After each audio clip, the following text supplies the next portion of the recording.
¿De acuerdo? Gracia que nos une, se llama el mensaje de hoy. Viviendo la gracia en la batalla, también le podemos llamar. Estamos por estudiar Gálatas 2, 9 al 10. ¿Recuerdan que estamos estudiando la carta del apóstol Pablo a los Gálatas, ahora capítulo 2, versículos 9 al 10? Les cuento que acá en casa está lloviendo, bueno, adentro no, pero afuera sí. Entonces, si hubiera algún problema, entre paréntesis, si hubiera algún problema con la luz y eso, quiero decirles que de inmediato me conecto por el celular o por como sea, pero volvemos, ¿de acuerdo? Tómelo en cuenta, por favor. Dice así Gálatas 2, 9 al 10. Y cuando percibieron la gracia que me había sido dada, Jacobo, Pedro y Juan, quienes tenían reputación de ser columnas, nos dieron a Bernabé y a mí la mano derecha en señal de compañerismo, para que nosotros fuésemos a los gentiles y ellos a los de la circuncisión. Solamente nos pidieron que nos acordásemos de los pobres, cosa que procuré hacer con esmero. Señor Santo, gracias por tu palabra preciosa. Háblanos, dinos lo que tengas para nosotros hoy, Señor. Te lo pedimos en Cristo Jesús. Amén. Recuerde, el apóstol Pablo en esta carta a los Gálatas, como él es terriblemente criticado, por eso me cae muy bien, porque me siento identificado con él. Cuando hay personas que se creen con derecho de criticarte, ¿no? Pues Pablo era terriblemente criticado, lo acusaban de muchas cosas, y especialmente los legalistas, especialmente los tradicionalistas. Sí, igual, en eso también, por eso me encanta. Pero resulta que él está defendiéndose un poco de su ministerio con los Gálatas, con los hermanos de Galacia, y está contando su historia y cuando se convirtió y cómo fue con los que tenían reputación. Tenemos varios estudios ya que hemos visto en donde usa esta misma palabrita de los que tienen reputación y esto, pero ahora nos cuenta de algo impresionante. ¿Qué escena más hermosa? Los tres amigos íntimos del Señor dándole la mano al experseguidor de la iglesia y a su discipulador y amigo Bernabé. Además, el momento implica que unos y otros se bendijeron y se desafiaron a cumplir con su respectivo ministerio. Queda clarísimo que ellos, Jacobo, Juan y Pedro, se dedicarían al ministerio con los judíos y que Pablo y Bernabé se dedicarían al ministerio con los gentiles y que se dieron la mano derecha, la diestra, en señal de eso, de apoyo, de tú adelante con tu ministerio y tú con el tuyo, le dice el otro, de aquí para allá y de allá para acá. Eso me recuerda a una escena similar del Antiguo Testamento donde dos valientes de David, hermanos entre ellos, se dieron la mano y enfrentaron a un enemigo que amenazaba con destruirlos, ¿se acuerdan? De Abisaí y Joab. Dice así el texto, se los leo. Está en 2 Samuel 10, 9 al 12. Viendo pues Joab que se le presentaba la batalla de frente y a la retaguardia, entresacó de todos los escogidos de Israel y se puso en orden de batalla contra los sirios. Entregó luego el resto del ejército en mano de Abisaí su hermano y lo alineó para encontrar a los amonitas. Y dijo, si los sirios pudieran más que yo, tú me ayudarás. Y si los hijos de Amón pudieran más que tú, yo te daré ayuda.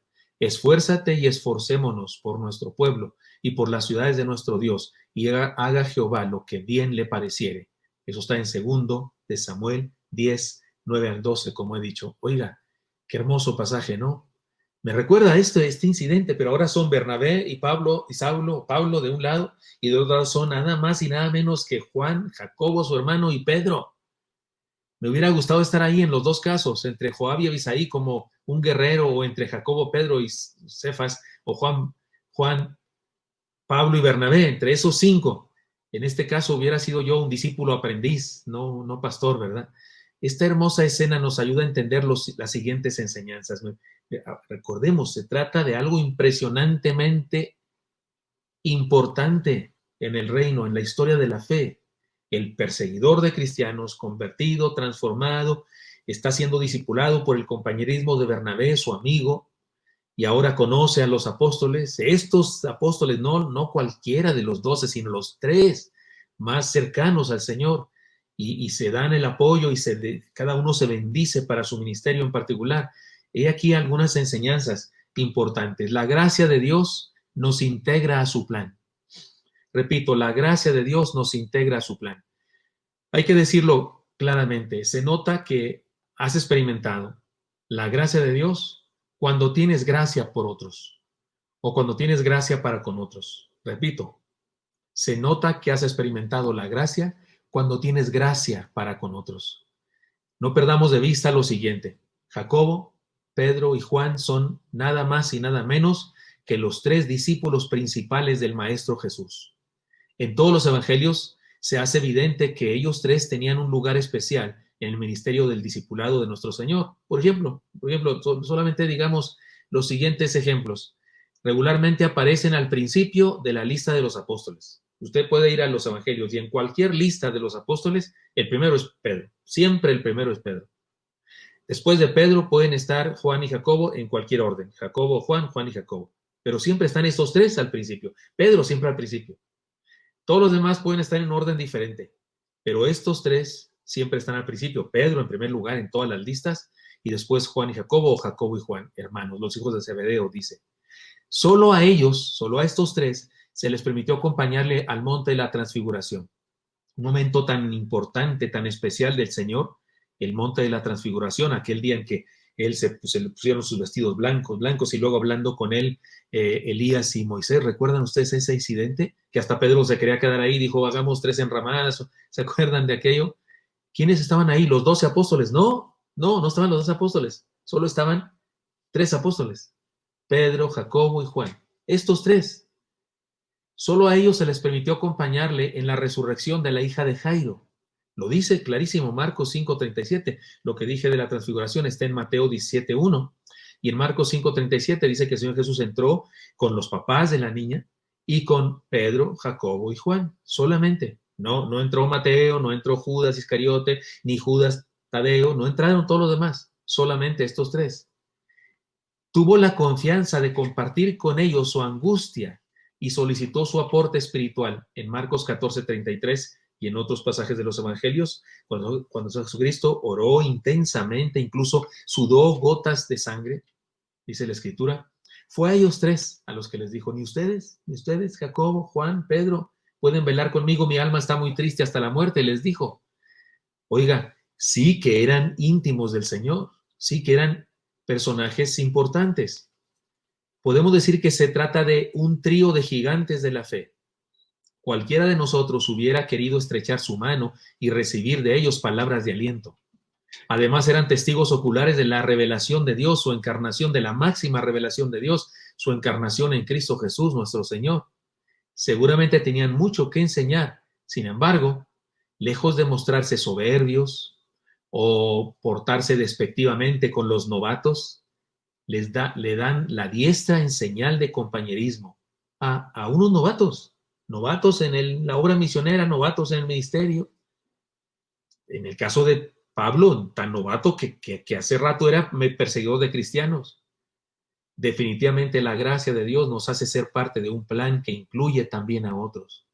Eso de creerse único, eso de creer que solo yo puedo hacer este asunto, eso es un error. En la iglesia de repente somos así. De repente creemos que lo que yo hago solo yo lo debo hacer, nadie más lo debe hacer. Y tratamos de coartar el desarrollo de otros. ¿Qué nos pasa? ¿Sabe una cosa? Cuando comenzó la pandemia, no sé si usted recuerda, pero cuando comenzamos con esto, yo daba un sermón todos los días, daba un mensaje, lunes, martes, miércoles. No me refiero a los devocionales, esos ya de cajón están ahí, esos ya son mi devocional, yo nomás lo comparto con todos, pero no, daba un mensaje, así como el que doy los sábados, daba lunes, martes, miércoles, jueves, si quiere checarse en la página.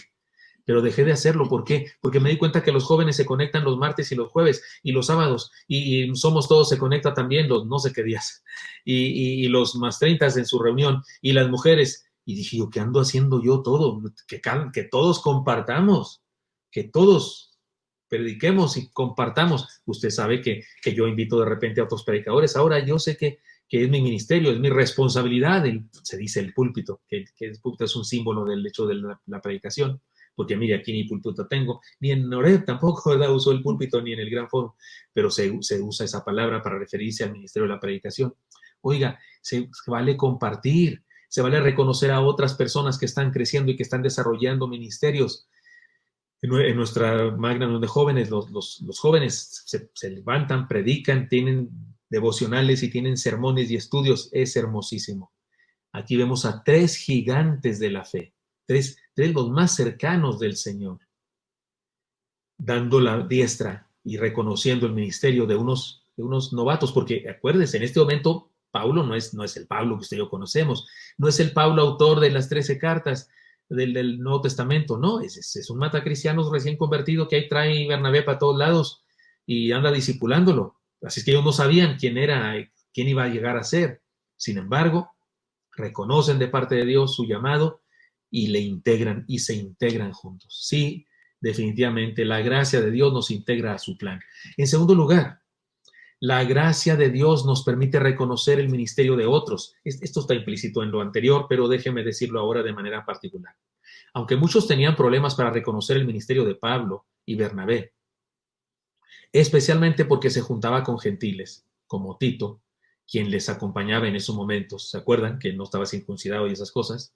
Los apóstoles pudieron reconocerles como siervos de Dios y compartieron con ellos el gozo de servir. Hay seres humanos que no son capaces de admirar a nadie y nadie les llena el ojo. Se quejan de todos y buscan los defectos en lugar de buscar las virtudes. Tales personas definitivamente trabajan, perdón, tales personas difícilmente trabajan en equipo. Siempre tienen problemas con los demás y se quejan de no ser valorados, cuando ellos mismos no son capaces de valorar a nadie. Es una bendición, ¿sabe? Es más, ¿sabe qué tienen en particular los que son así, los que no pueden trabajar en equipo, no someten a nadie? ¿Sabe qué? ¿Sabe qué? ¿Sabe con quién hacen equipo? Con los igual que ellos. Pero no hacen equipo de trabajo, no, solo hacen equipo de criticar, hacen equipo de tractar, de hablar mal de otras personas. Es el único equipo que pueden formar. Pero para trabajar y hacer algo, lograr cosas, nada. Había muchos así en la época del apóstol. Había muchos así. Ahora acuérdese, cuando él está escribiendo la carta, él ya es el apóstol Pablo. Él en este momento ya es alguien reconocido, pero nos está contando de cuando no era así. Nos está contando de cuando era un bebé espiritual, de cuando estaba creciendo recién y siendo discipulado por una Bernabé. Nos está contando de una época diferente. Y ya estaba recibiendo críticas porque él y Bernabé tenían una inclinación para compartir con los gentiles, ya no solo con los judíos, sino con los gentiles. Habían llegado a la conclusión de que también los no judíos debían conocer el Evangelio de Jesucristo. Y eso era algo digno de criticarse según los legalistas. Pero hay gente así, a las que nadie le llena el ojo, a nadie son capaces de admirar, y es más, tienen una cierta envidia. Hay personas así con una cierta envidia por los que tienen éxito, con una cierta envidia con los que tienen un cierto liderazgo. Les molesta. Tienen problemas con todos los líderes, con todos los pastores y con todos los jefes de algo, tienen problemas. De hecho, la mayoría tienen problemas en el trabajo. Algunos ni trabajo tienen porque tienen problemas, porque no son capaces de trabajar en equipo. Pues Pablo sufría con personas así. Tales personas, insisto, difícilmente trabajarán en equipo. Siempre tienen problemas con los demás y se quejan de no ser valorados cuando ellos mismos no son capaces de valorar a nadie. Es una bendición saber que, aunque existan personas así, el día de hoy, como en aquellos tiempos, también existieron otros discípulos del Señor que fueron diferentes y que nos ayudan a seguir su ejemplo, el ejemplo del discipulado verdadero del Señor. Se nota que has experimentado la gracia cuando puedes trabajar con otros. ¿Se acuerdan que dijimos en el primer punto? Se nota que hemos experimentado la gracia cuando tenemos gracia para con otros. Pero ahora digo una segunda cosa. Se nota que hemos experimentado la gracia cuando podemos trabajar con otros. Quien no puede trabajar con otros, quien no se une a nadie, se le dificulta, no ha experimentado la gracia de Dios, no sabe qué es la gracia de Dios. De una mente así cuadrada, voy derecho, no me quito, si me pegan me desquito, como dicen los dichos célebres. He aquí la gracia de Dios que nos permite reconocer el ministerio de otros. Y en tercer lugar, la gracia de Dios nos insta a la cooperación y la entrega. Es interesante que Pablo llame a Pedro por su nombre hebreo. Lo llama Cefas. En su escrito, se los leo una vez más. Dice: y cuando percibieron la gracia que me había sido dada, Jacobo, Pedro y Juan, quienes tenían reputación de ser columnas, nos dieron a Bernabé y a mí mismo la mano derecha en señal de compañerismo para que nosotros fuésemos a los gentiles y ellos a los de la circuncisión. Solamente nos pidieron que nos acordásemos de los pobres, cosas que procuré hacer con esmero. Bueno, debo decirles que nuestra traducción dice Pedro, pero en el original dice Cefas. Y resulta que Pablo llama a Cefas, y no por su nombre griego, Pedro, tal vez para identificarlo con el ministerio a los judíos con los que se identificaba, tal vez como diciendo, bueno, tú te llamas Cefas y yo me llamo Pablo ahora, que era Saulo, pero ahora es Pablo, como diciendo tú a los judíos, yo a los gentiles. Él por su parte siempre usó su nuevo nombre, Pablo, y no el nombre de su anterior vida, Saulo. Podemos decir que en esto los identificaba a cada uno con un ministerio, que estos nombres lo identificaba a cada uno con un ministerio. Cefas a los de dentro del judaísmo, Pablo a los de afuera del judaísmo.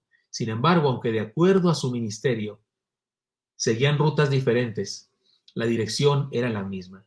Aunque las personas a las que querían alcanzar eran diferentes, su ministerio de alguna manera era el mismo. ¿Por qué? Porque era establecer el reino de Cristo en la tierra. Eso era el asunto. Establecer el reino de Cristo en la tierra. Es decir, alcanzar a todos los seres humanos con el Evangelio. Y como muestra de esta solidaridad, los apóstoles y líderes de la iglesia en ese momento hacen a Pablo y a Bernabé una petición: que se acuerden de los pobres. Y por pobres se refiere a los muchos convertidos de Jerusalén que constituían una gran comunidad perseguida y discriminada. Los nuevos misioneros, Bernabé y Pablo, se comprometieron a ayudar. Y sabe una cosa, eso hicieron. Por donde quiera que anduvieron sembrando iglesias, Bernabé y Saulo, y después Saulo y Silas, y Bernabé y Juan Marcos, porque recuerdan que se dividieron en un cierto momento de la vida, se dedicaron a eso, a levantar ofrendas para enviar a los pobres de Jerusalén. La gracia la gracia se muestra con hechos y constituye el fundamento del plan financiero de Dios. Podemos decir que se nota que hemos experimentado la gracia de Dios cuando la gracia en nosotros se muestra con hechos, cuando compartimos con otros, cuando compartimos en el plan financiero de Dios. Nuestro Señor lo había dicho: sanad enfermos, limpiad leprosos, resucitad muertos, echad fuera demonios. De gracia recibisteis, dad de gracia. Eso está en Mateo 10:8. Así es que sí, también la gracia de Dios nos insta a la cooperación y la entrega. La comunidad que había en Jerusalén era muy grande. Y además, el problema había sido también que en un principio, ¿se acuerdan ustedes? Que el mismo Bernabé había vendido sus propiedades y las había dado a los apóstoles. Y mucha gente hizo eso porque muchos pensaban que Cristo venía más tardar, pasado mañana, si acaso la semana próxima. Y entonces incluso algunos habían abandonado sus negocios, sus trabajos, porque pensaban que ya Cristo venía pronto, y no había sido así. Entonces tuvieron que volver a trabajar y se dieron cuenta que eso de que Cristo venía no significaba que dejaran de trabajar, sino que siguieran adelante, pero había pobreza entre ellos. Además eran muchísimos, y muchos de los que se han convertido eran esclavos. Y entonces había una situación, además estaban siendo perseguidos, y la persecución incluía que les quitaban sus trabajos, les quitaban sus riquezas, les mataban, por supuesto, también, y eso les empobrecía en lo económico, aunque eran ricos en lo espiritual. Pero por donde quiera que andaba Pablo y Bernabé, levantaban ofrendas y enviaban a los pobres de Jerusalén. Y esto le recomienda Pedro. Y fíjese qué interesante. Pedro no se hace el humilde, ni hace, no hay que pedir, yo no soy un pediche o lo que sea. No, le dice Pablo, adelante, nomás recuérdate, acá estamos con una gran comunidad y tenemos situaciones difíciles y necesitamos la colaboración de todos. Me encanta. Se ven como iguales, no hay rangos de categorías entre ellos, que si unos judíos, que si unos de otra raza. Y eso me recuerda que este mundo en que vivimos, lleno de discriminación, no conoce el evangelio verdadero del Señor. Ustedes y yo, a la iglesia de Jesucristo, rechazamos rotundamente, condenamos, repudiamos la discriminación racial y de cualquier otro tipo. Repudiamos eso, condenamos eso. Decimos que las personas que discriminan, no importa que vayan a una iglesia y que se dicen que son cristianos, si discriminan a las personas de una raza diferente, no conocen al Señor, no conocen al Señor. Que no puede ser que dicen amar a Dios a quien no han visto, como dice también las cartas del Nuevo Testamento, y no aman a su hermano a quien sí han visto. Quien no puede amar a una persona de una raza diferente. No puede, que no me diga que conoce a Dios, porque no se le nota por ningún lado. Sí, entonces la gracia de Dios nos enseña varias cosas este pasaje. La gracia de Dios nos integra a su plan. Se nota que hemos experimentado la gracia cuando tenemos gracia para con otros.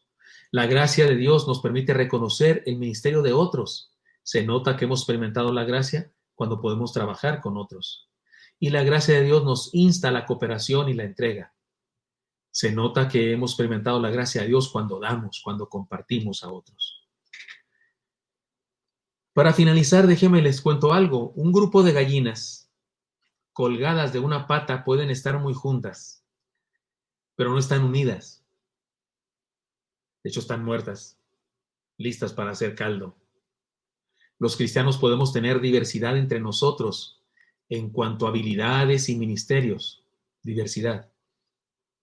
Pero estamos unidos por la gracia de Dios que nos ha atraído. El Señor lo dijo, y yo, si fuere levantado de la tierra, a todos atraeré a mí mismo. Juan 12:32. Como un imán que atrae el metal, quienes hemos experimentado su gracia somos atraídos a la unidad y la cooperación. Podemos decir que si el imán no atrae a un cierto objeto, es que no es de metal. Y asimismo, si un ser humano no es atraído a la unidad en Cristo y no es atraído a la cooperación del cuerpo de Cristo, seguramente no es de fierro. O sea, seguramente no ha experimentado la gracia del Señor. Punto. La gracia del Señor nos une. Y esta unidad en Cristo revela si hemos experimentado la gracia del Señor o no.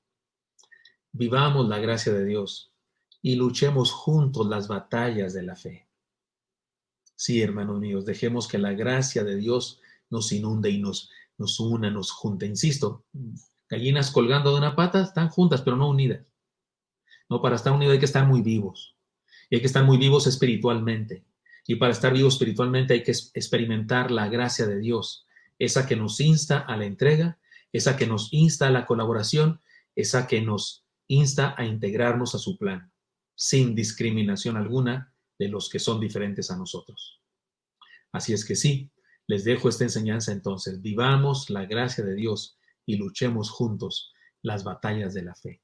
Oremos. Señor Santo, te doy muchas gracias porque me permites compartir con mis hermanos esta palabra y te pido, Dios, que nos ayudes, que nos bendigas, que nos llenes de tu gracia, Señor, a todos nosotros y que nos permitas vivir para ti, honrándote, Señor, y viviendo tu reino tal como tú lo mandas.